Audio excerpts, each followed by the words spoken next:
Hello, and welcome to the workshop Tips and Tricks to Improve Your Memory. My name is Sarah Tregoning, and I am the Student Accessibility and Success Advisor here at the Augustana campus of the University of Alberta. I want to begin by acknowledging that the land on which Augustana campus is located, traditionally known as Isiniska Sipisis or Stony Creek, is Treaty 6 territory and a traditional meeting ground for many Indigenous peoples. It provided a traveling route and home to the Maskwacis Nehiyawak, Niitsitapi, Nakota, and Tsuut'ina nations, the Métis, and other Indigenous peoples. Their spiritual and practical relationships to the land create a rich heritage for our learning and our life as a community. So let's get started on that learning. Before I go over the agenda, I want you to think about what it is what words spring to mind when you think about memory, especially as memory relates to university courses, to what you're studying. It's always good as you prepare to learn about a subject to think about it a bit ahead of time because that actually sets up your brain to remember more of what you're going to be learning. So think about how you can use what I'm about to share with you and apply it to your university courses. So today we're going to talk about things you can do to keep your brain healthy, how memory works, and then different strategies. So memory strategies, association strategies, and review strategies. These are all different ways you can improve your memory. So first up, keeping your brain healthy. Why is this important? Well, there's different things you can do to boost your memory. One is sleep, the obvious choice. Hopefully you've thought of some others, I might say. Um, eating, eating healthy, being organized, and I'll go into more detail about this later. Exercise and having fun. All of these things are memory boosters that you can use every day to improve your memory. So, healthy eating. Healthy eating includes carbs. Now, there have been diet fashions where they've said carbs are bad for you, but carbs are the fuel your brain runs on.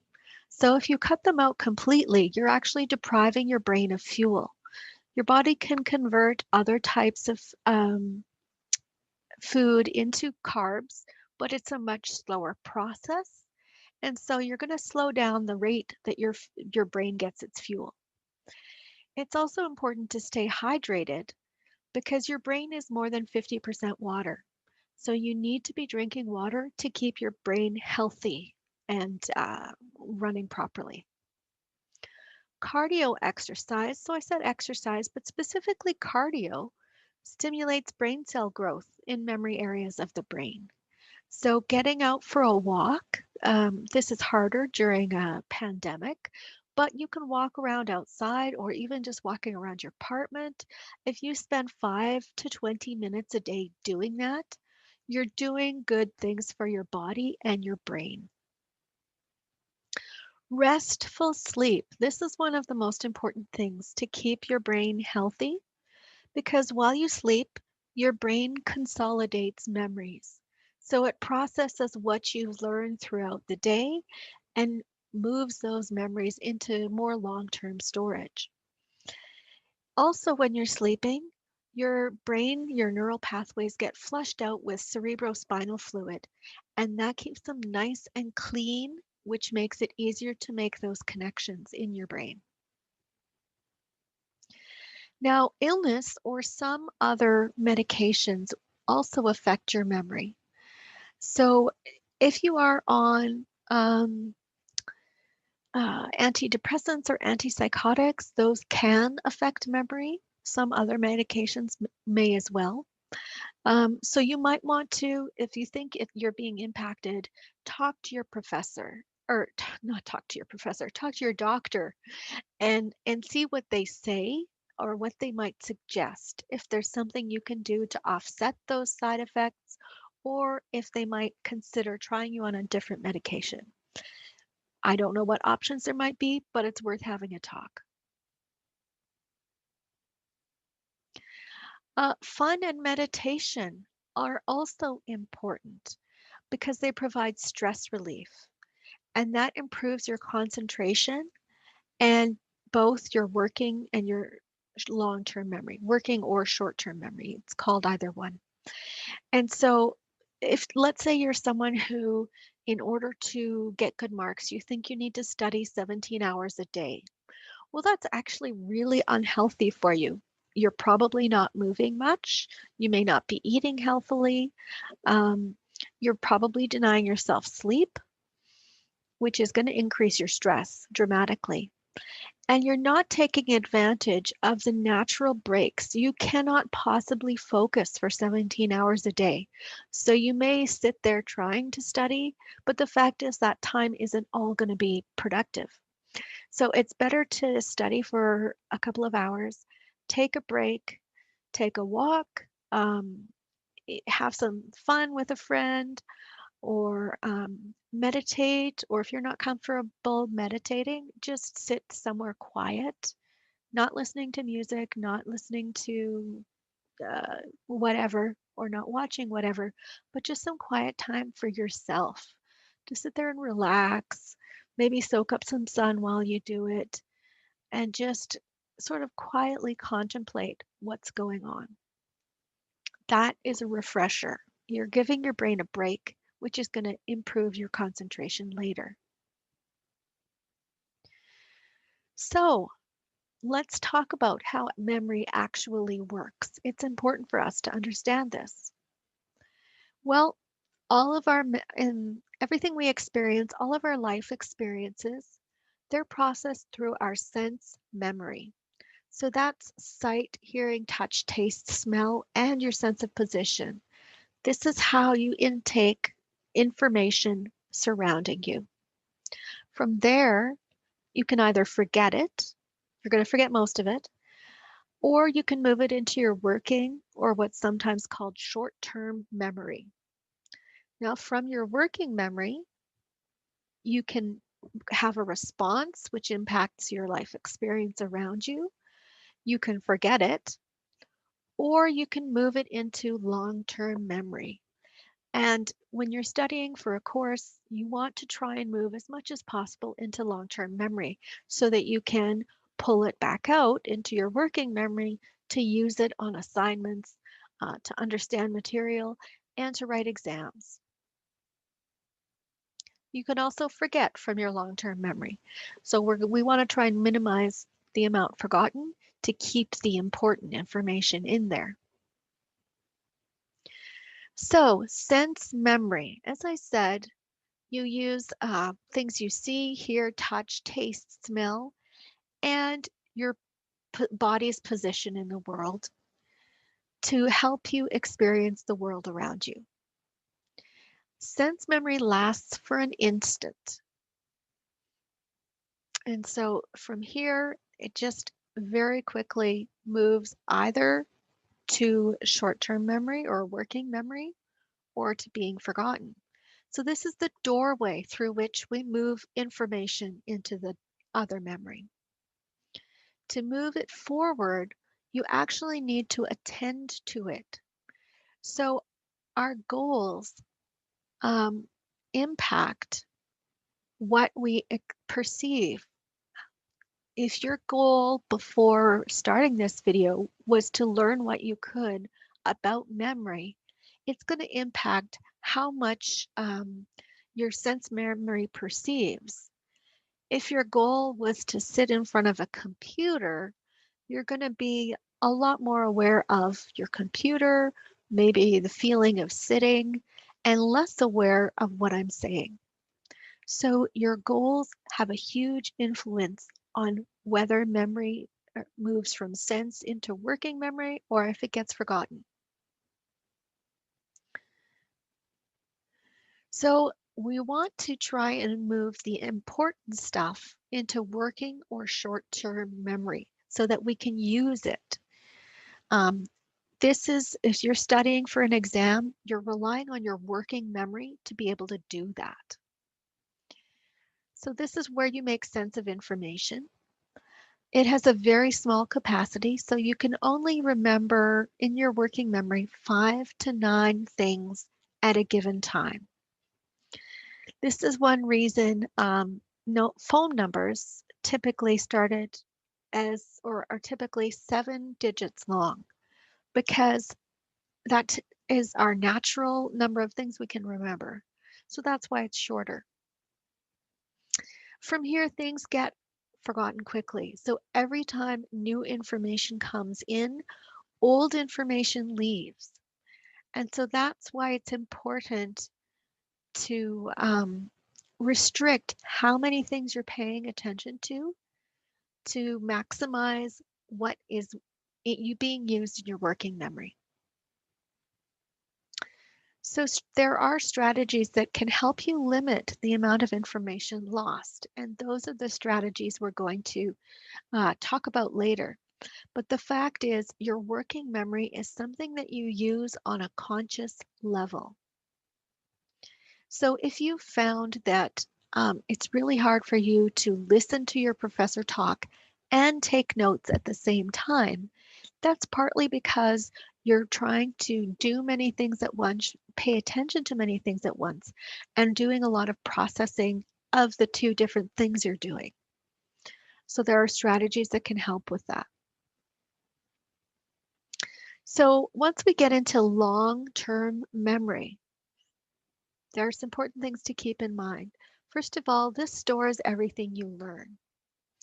And it has a huge storage capacity. We don't actually know what the maximum um, amount you can retain in long-term memory is, but it's huge. The chances are you won't run out. Now, the more you make connections between pieces of information, the more you make it meaningful to you, the more connections it creates in the way you store that information, the more organized it is when you store that information in long-term memory, and the easier it is then to take out. So you want to relate it to your own experience, but also make connections to other class material, um, uh, other things you've studied, and just the more you do that, the more you'll remember. Now, it also helps to relax. Um, the more we tense up and the more we stress out, the harder it is to access our long-term memory. So relax as much as you can to store it better. You also need to practice moving things into your long-term memory and drawing them back out. And some of these strategies focus on getting the information back out of your long-term memory. Practice increases your ability to retrieve it and the speed at which you retrieve information. That's why it's important to store it in an organized way, because how the information is stored determines the ease of retrieval. So if you think about if you've been on a trip, um, let's say for one of you and a friend are going somewhere, okay? Maybe you're taking a beach vacation. Your friend is really organized. They have a packing list. They know how much of what things they're taking. They pack it in an organized way, and then they zip up their suitcase and you're ready to go. You, on the other hand, left your packing till the last minute. So now it's 15 minutes before you have to get in the car to go to the airport. So now you just have time to throw in what you think you're going to need into the suitcase, throw it all in, zip it shut, and off you go. When you get to your destination, let's say you get to the airport or when you land, you find it's 20 degrees warmer than it was where you left. And you actually want to change into your shorts now because it's so hot. Um, when you go to get your shorts out, your friend, they know exactly where they packed things, right? They were organized. You, on the other hand, you may not even be sure that you remember to pack your shorts. And so now what you're going to have to do is dig through everything in your suitcase to try and find a pair of shorts to wear. Your long-term memory is like that. If you're organized and thoughtful about the way you store information, it's easy and fast to get it back out. If you're not organized about it, um, it's hard. It's hard to find what you need. So, this is where being organized really pays off. So, there are different memory strategies we're going to go over to help you. The first one is limit the amount of information you process at one time. So you can do that by turning off your phone and putting it away. That really helps. Maybe put it in do not disturb mode. Turn the ringer off for sure. Maybe stop notifications so that you can focus on what it is you're trying to learn. If you are sitting there on your phone while you're in class or while you're doing something, your attention is going to be way more on your phone. And so you will not take in what you're hearing.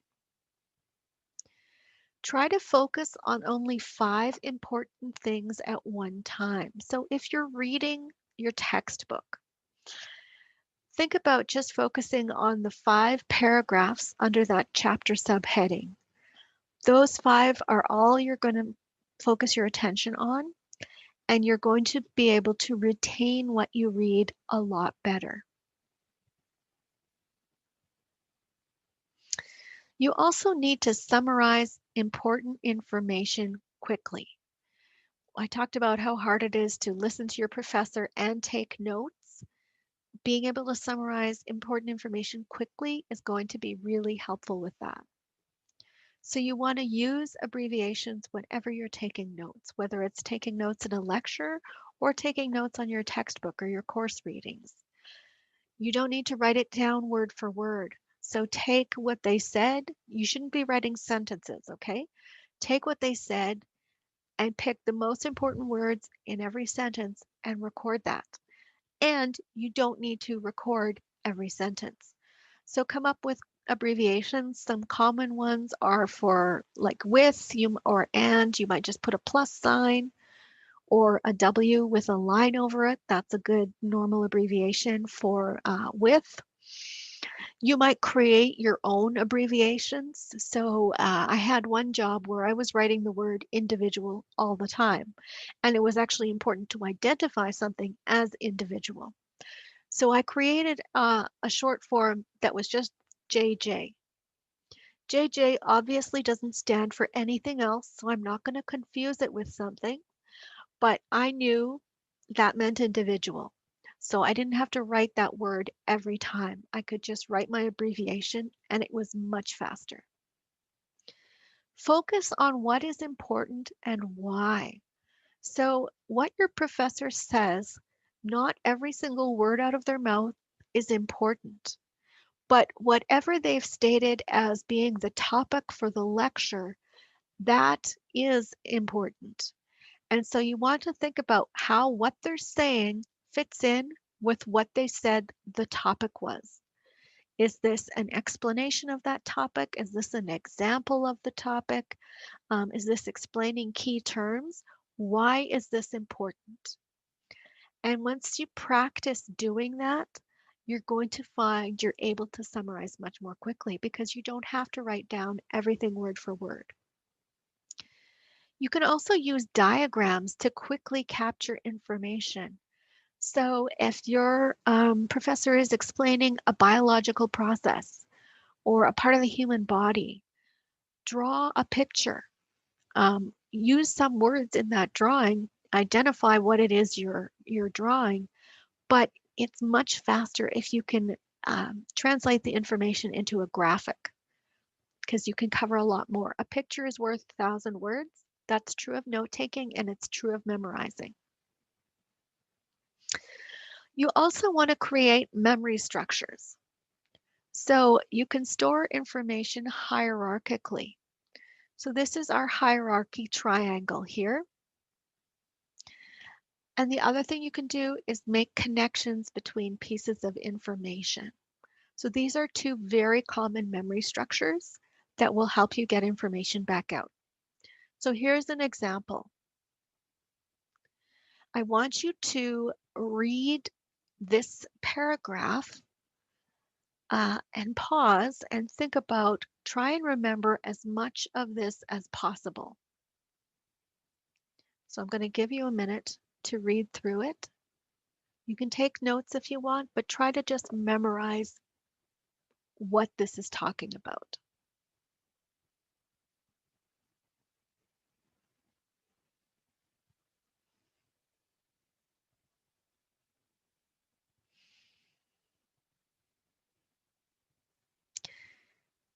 Hopefully you paused on this screen to just look at the information and try and grasp as much of it as possible. But I want you now to think about, recall, see if you can write down or recite out loud as many of the things on this slide. Recall as much as you can of what was said. Usually, when I do this, people only remember one, maybe two things about the screen. It's just random information at this point. And so it's hard to make connections between the different pieces of information on here. But if you add a title to this information, doing the laundry, suddenly knowing that title for this information completely changes how you look at it. Instantly, you understand what it's talking about, and you're relating it to your own experience of doing the laundry. So, having a good title under which you store information makes a huge difference in how easily you can organize the information and how quickly you can recall it. So now if you read this, every sentence makes way more sense. You're connecting it to your experience, and you're going to remember a lot more of this slide. So let's talk about creating a hierarchy. The most important thing, have that general title. So this is typically the lecture topic, the textbook title, or the major concept that's being explained. That's the title. Then under that, you have general categories of information. So each topic has several key components or categories. So if the topic was the digestive system, then key categories may relate to the different parts of the digestive system, or how things move through the digestive system, how things come in, how things go out, however you want to create your categories. And then under each category, you've got specific details. So what are the key details in each area? And include evidence and examples. This is where you're going to store key terms and definitions. All of those things, you've now created a hierarchy for memorizing this information. So you can create a system hierarchy. This is really useful for things like biology, physiology courses. There may be other things you can think about. There might be cellular processes. We're going to do, again, this is the digestive system. So for a system, this works for environmental studies too. You want to think about the input. What goes in to the various parts of the digestive system? What comes out of the various parts of the digestive system? What is the purpose and function of the digestive system as a whole? What does it do? But also for each component part, what do they do? Obviously, your esophagus does not do the same thing as your intestine, right? They each have different purposes and functions. How do the components fit together? So you've thought about the components separately. Now you want to think about how they work together. How operations, we talked about how each component works. Again, what does your intestine do versus what does your stomach do, or your esophagus, different things. What regulates the whole system and how does it do that? And then think about the malfunctions. What can go wrong? If you store the information in this way, it's quite a sensible system. It's a system you can graph, you can diagram quite easily. And so for this type of information, it can be really useful to create this kind of a hierarchy. Now, thinking about literary or history, this could be used in history, you create a different type of hierarchy. So these are the different categories you create. First, you want to think about the genre, or if it's a historical event, basically what happened. So the War of 1812, okay? It's like the title. Then the different categories within that are the characters. Who were the major players in the story or the historical event? What was the setting? Where did this take place? Uh, what happened? So that's the plot. What happened during the story? What happened during this historical event? What culture or philosophy influenced this story or this event? What imagery was used or what symbolism was used in the story, but that also applies in historical events. So, for example, if you're talking about World War II, um, we think of the real symbols as being, say, the Nazi swastika. What did that symbolize to the Nazis? That's something you might want to remember. What were the major themes? So, what was really going on? What was underlying the event, you know, that created all of this? And for literature, I guarantee your professors are going to ask you about the themes of whatever you read. So if you use this kind of a hierarchy, you can store the information in a way that your professor is probably going to ask you to recall it. Very helpful. Then there are association strategies. So association strategies, one is to make up examples and counterexamples. So what is this thing you're trying to remember and what is it not?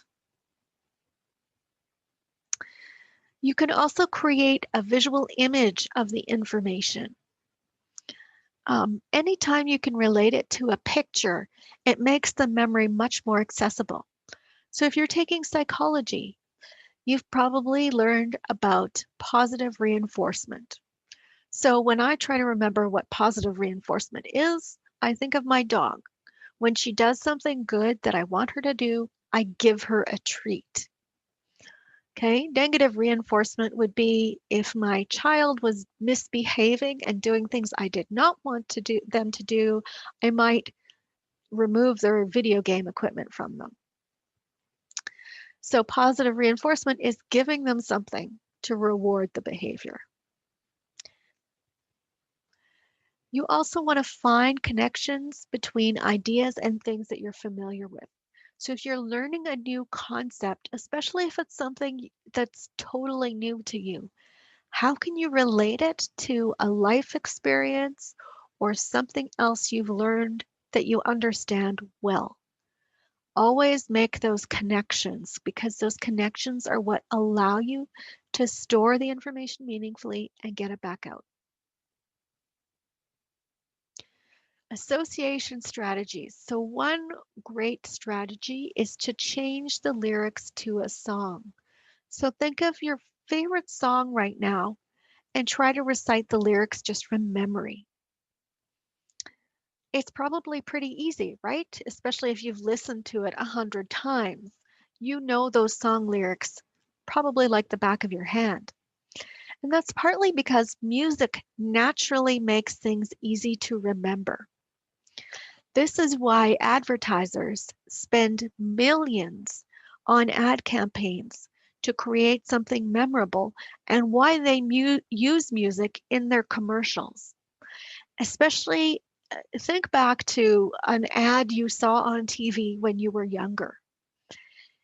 You can probably remember at least one, and you can probably sing. If there were lyrics, a jingle, you can probably sing it from memory, even if you watched it years ago. There are beer commercials I can remember that I saw 20 years ago because of the catchy music and how the music was used. I remember the visuals. That's the reason they spend so much money on them, because if they get a good one, you can remember it forever. So change the lyrics to your favorite song, replace them with information you're learning in a class, and sing it to yourself. That is going to make it way easier to remember later because you already have the music memorized. So memorize new lyrics and you've got it. You can also like write a short story that explains a concept. I've done that in algebra classes, and it made it much easier to remember. You can also play memory games online. So Luminosity is a very, or Luminosity, or Lumosity, sorry, is one that is a very common tool. It's designed to help you improve your memory. There's also this one, and this is the Train Your Brain website developed by New York University. They have a game called Crush Station that is actually a memory improvement game. So there are fun things you can do to improve your memory. So other association strategies include the keyword method. So think of something you have to remember and find a word that sounds a little bit like it that you can easily visualize. And then once you have a visual, imagine that thing acting in a way that explains what it is. I'll give you an example to help make this more understandable. So if you're trying to remember what a radius is, you pick the word radish because it sounds kind of like radius, and you imagine that radish swinging on a string where the string is attached in the center of the circle and the radish swings all the way around the edge of the circle as it goes. This is a really good memory strategy, the keyword method. So the keyword is radish, and you can picture it swinging from the center of the circle all the way around the edge, because the radius is the measurement of a circle from the center to the edge. This is a really great way of remembering it so you don't confuse it with diameter, which is the measurement of the circle from side to side. So the radius radish is a good way to remember that. You can come up with other things, or you can Google a keyword method for digestive system. Maybe someone's come up with something already, but making up your own makes it more personal and it makes it more memorable for you. So you can also use mnemonics. So you've heard a lot of these before, I would bet, but things that rhyme. So id is the kid is an example. If you're studying for psychology, you know the id is the part of you that wants everything immediately, right? So it's that screaming kid who demands everything they want now. That explains the id. So you can use sounds. So F is for phenotype, photo, and face. Phenotype determines what you look like. You can use acronyms. So a common one is Roy G. Biv. This is what I learned probably in kindergarten, and I remember for life.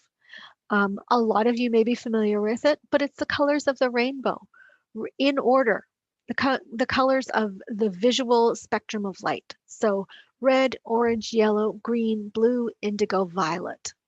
That's the order they go in. You can use acrostics. So kings play chess on frosted glass surfaces. An acrostic means you take the first letter of each word you're trying to memorize in the proper order and change it to something else that makes a sentence. So kings play chess on frosted glass surfaces actually is how you remember the biological order. So kingdom, phylum, class, order, family, genus, species. Start with the big one, kingdom, and then go all the way down to the really specific species.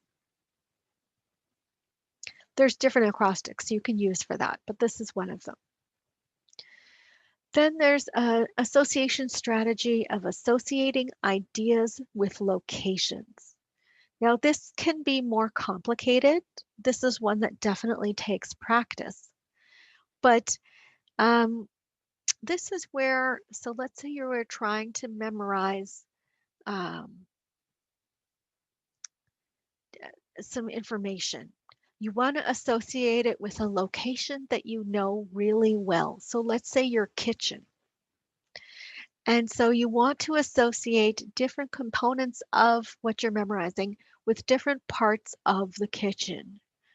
So think of your fridge as being the one location of the information. And how can you apply it to the fridge? So you're imagining yourself walking through the kitchen, using the different things in it, and attaching information to each location. How would it relate to that location? You're creating a visual map that is going to organize information, especially information that sort of doesn't follow any logical system otherwise, and create a way of memorizing disconnected pieces that are important, and creating a connection that puts them all together.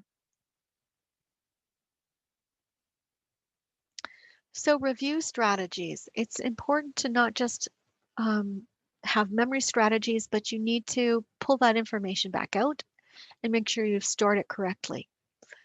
So the one is the RPR method. So recite things out loud. So pick a topic and recite everything you can about it, just from memory. So not looking at your notes. One thing that advancing technology and the frequent use of technology, like your phone, has done is it's actually made us practice memory strategies less because we're so used to being able to grab our phone and Google something. But of course, in an exam setting or where you don't have Wi-Fi or internet, you can't do that. And so you still need to rehearse memory processes. So recite out loud with not looking at your notes or your phone, everything you can remember on the topic. And if you have flashcards, this is a great way to do it. So put what you're trying to remember on the front and the details you're trying to recall on the back. Then predict questions.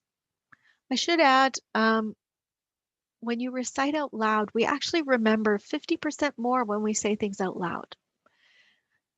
So this is really a helpful exercise. Then you want to predict questions. So from all that information you just recited, make up exam questions for yourself.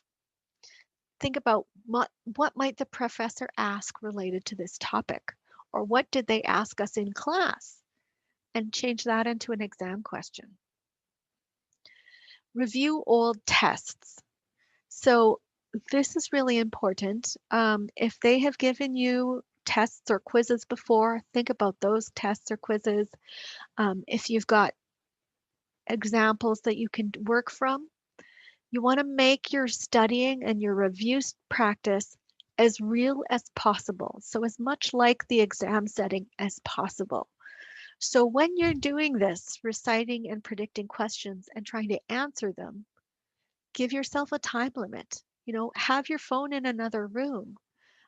Only have like pencil and paper there. So your list of questions you came up with, and give yourself a time limit to mimic that exam setting, because you will train your body to recall that information in an exam type setting.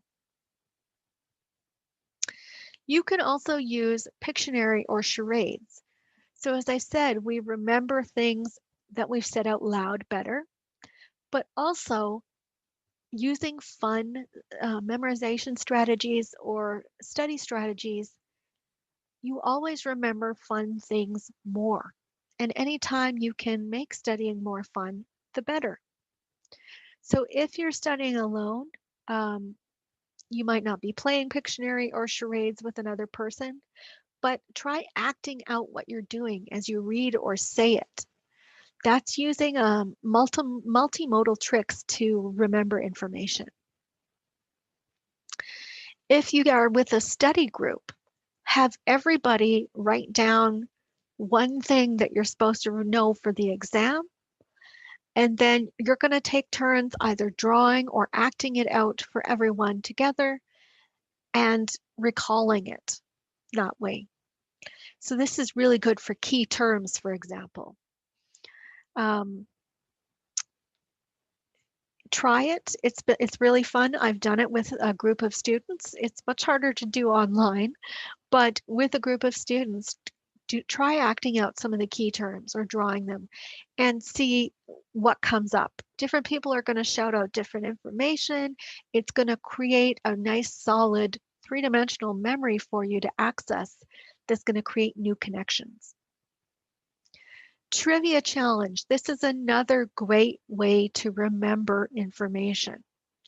So again, you're using fun things to make memory training more fun. So have everyone come up with the question again. Um, they might come up with a term and you all get together, and the first person to type the answer into the chat box and get it correctly wins a point. This is making it a lot more fun. Different people are going to bring different pieces of information, so that might help you review things you hadn't thought about before. And it's going to create new memories of, oh yeah, I remember when Joe answered this or Serena answered that. It just can make it a lot more fun. Finally, you always want to evaluate how well you understood the information you were studying. So if you find yourself saying things like this, so in class, everything moves too fast. There are so many details, I can't see the big picture. Even though I study a lot, I can't remember much. I feel overwhelmed or angry by the information or the amount of information. I can't focus when I try to learn. This stuff is so boring. So for these first few, before we get to the boring stuff, um, these all might suggest that there's something else going on under the surface that's impacting your learning or your memory. So it's really important to check into what might be going on. So I would recommend you contact me. You can email me at augar@ualberta.ca, and we can talk about, or maybe like look at what's really happening and what can you do to help. It might be just simple study strategies, or we might want to further investigate what's going on. Again, if you find this stuff is so boring, or I wish I were not taking this course, if that's the case, then I recommend that you talk to your student advisor. Think about whether is this a class you really need to be taking, or is this a class you need to be taking right now? Especially if you're finding remote learning particularly difficult. Sometimes it makes sense to reduce your overall course load or to try taking a class later in your degree when you might be able to get it in person. So consider that. Most people take more than 4 years to get their degree. At U of A, the average time is 5.5 years. So don't feel bad about not doing a full course load, especially under these pandemic circumstances, because most people are probably slowing down their education as well. So remember this. If you remember nothing else, remember these three important things. Number one, taking care of your brain lets you remember what you learn a lot better. Number two, in order to move something into your long-term memory and then back into your working memory, you need to pay attention. If you're not paying attention in class or while you're studying, you will not remember it. Pretty straightforward. Practice organizing the information in order to remember and retrieve it. So practice using these memory strategies and review strategies and association strategies so that you can retrieve that information when you need to. Thank you for joining me. I hope you've learned something new. And if you want to check out the Student Success website, you can go to aug.ualberta.ca/student success. You can see recordings of past workshops there. You can book an appointment with me for one-on-one student success discussion or sign up for upcoming workshops. Have a great day and thanks for coming.